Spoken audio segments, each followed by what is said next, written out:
The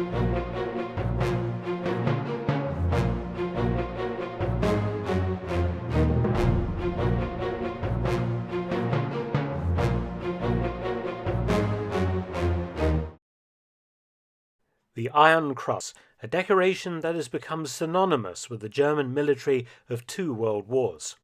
It was a medal awarded for gallantry or meritorious service in operations against the enemy, and necessarily almost all were awarded to men, as Germany prohibited women from joining combat units. But you may be surprised to learn that in World War II, somewhere in the region of 40 women did actually receive this decoration under the same criteria as men for battlefield heroism. The majority were army nurses, who received it for valorous acts of self-sacrifice, rescuing wounded under fire or saving patients in air raids and artillery strikes. A couple of the awardees were famous female test pilots, Mellita, Countess von Stauffenberg, and Hanna Reitsch. But perhaps half a dozen Iron Crosses actually went to women who took up arms against the enemy and fought alongside male soldiers in battle. This is what this video concerns itself with. During World War II, 500,000 women served in the German armed forces. They served as nurses, communications clerks, headquarters personnel, and some served as so-called flak helpers, not manning the guns but the direction finding and radar equipment, and sometimes hauling ammunition.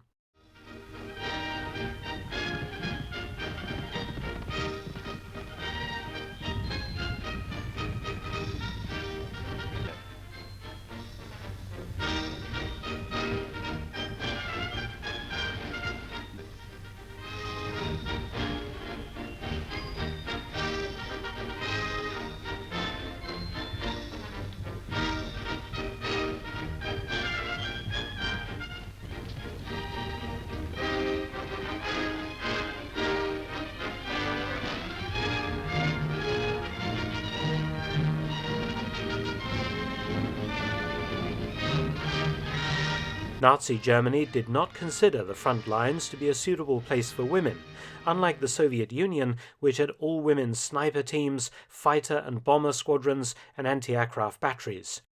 Britain also had all-female anti-aircraft units, as well as female pilots in the non-combat air transport capacity, as did the Americans and many other Allied nations, where millions of women served in uniform.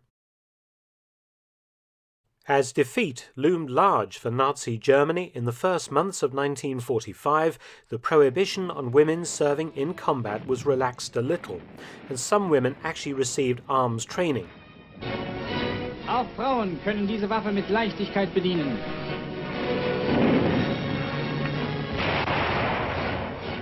All the Iron Crosses awarded to German women for combat were earned in the last few months of the war in Europe, and all on the Eastern Front as the Red Army swept into Germany. The Iron Cross was an old award, far older than the Third Reich or even Germany itself. It dated as a decoration to 1813, long before a unified Germany, and was an award for officers and men alike, issued by the Kingdom of Prussia. A simple but striking design, it went through little alteration up to its reissue under Hitler in 1939. And that's why all World War II Iron Crosses bear the date 1939, irrespective of the date of the award. By World War II, the award consisted of several grades, each with different versions of the Iron Cross. The lowest was the Iron Cross Second Class, some 4.5 million being awarded during World War II. It was only worn in the full medal version for the first day of the award, and in full-dress uniform. Thereafter, only the ribbon was worn through the second buttonhole of the tunic. The next level up was the Iron Cross First Class, awarded 300,000 times, including twice to women. This was worn on the left breast pocket as a badge. Next up was the most famous level, the Knight's Cross, worn around the neck. Unlike the erroneous impression given by many films and computer games today, which shows German officers always with the Knight's Cross, it was in fact a rare and illustrious award, equal in status to the US Medal of Honor or the British Victoria Cross, and given out in small numbers. Just over 7,000 were awarded during World War II. Many men won more than one Knight's Cross, so special devices were affixed to the medal to show this. The Knight's Cross with oak leaves indicated 2 awards, with oak leaves and swords 3 awards, and oak leaves, swords and diamonds 4 Knight's Crosses. And the rarest, the Knight's Cross with golden oak leaves, swords and diamonds for 5 awards. This last level was awarded only once to famous Stuka pilot Hans-Ulrich Rudel.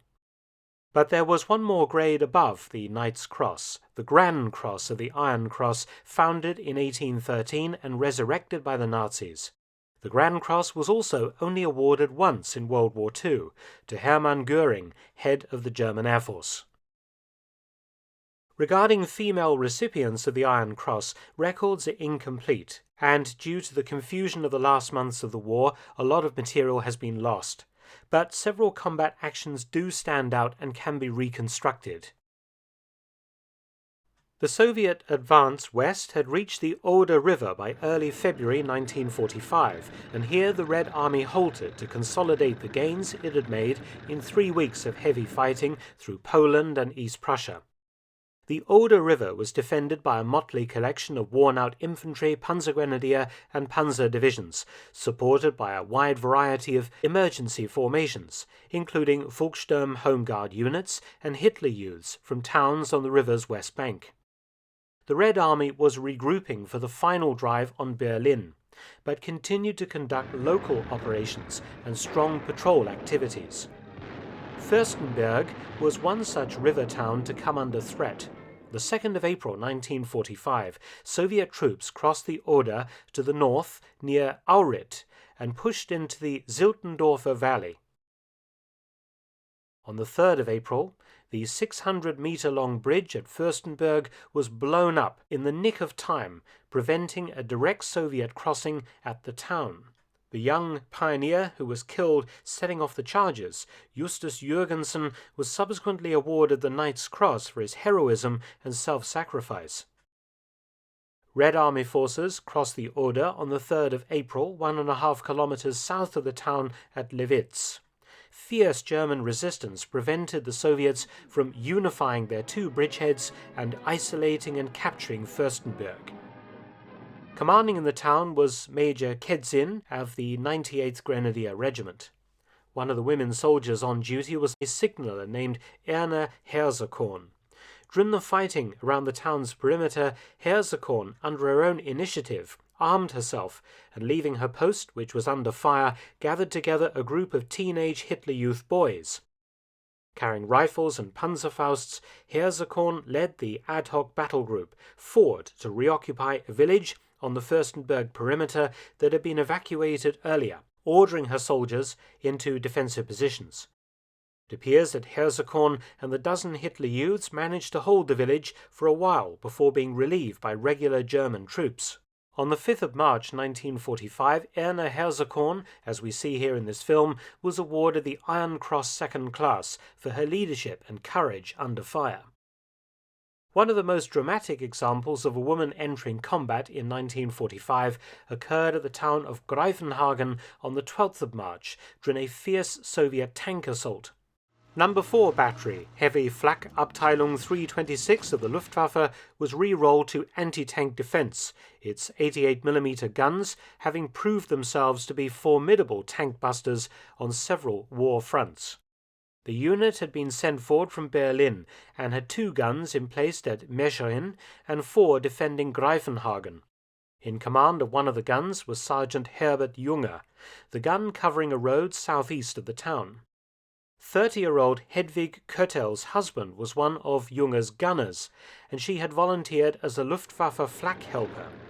Soviet T-34 tanks advanced on the position.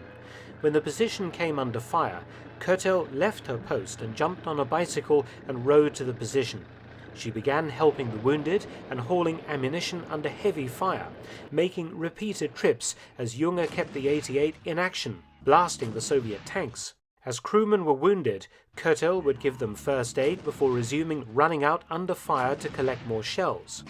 During her time at the gun position, The Germans managed to knock out 7 Soviet tanks using the 88, and as the fighting was very close, 2 more were knocked out by Panzerfausts.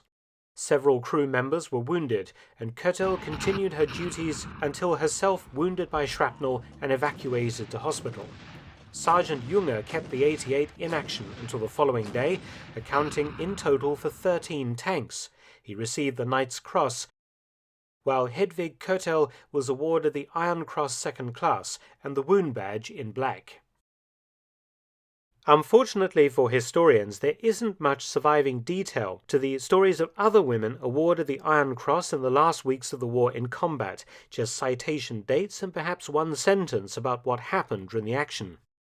But the examples of Hirsekorn and Köttel give some flavour of the capabilities of women volunteers in action on the Eastern Front in 1945, and the unusual circumstances that led them to receive Germany's iconic award for bravery in battle. Many thanks for watching. Please subscribe and share. You can also help to support both of my channels at PayPal and Patreon.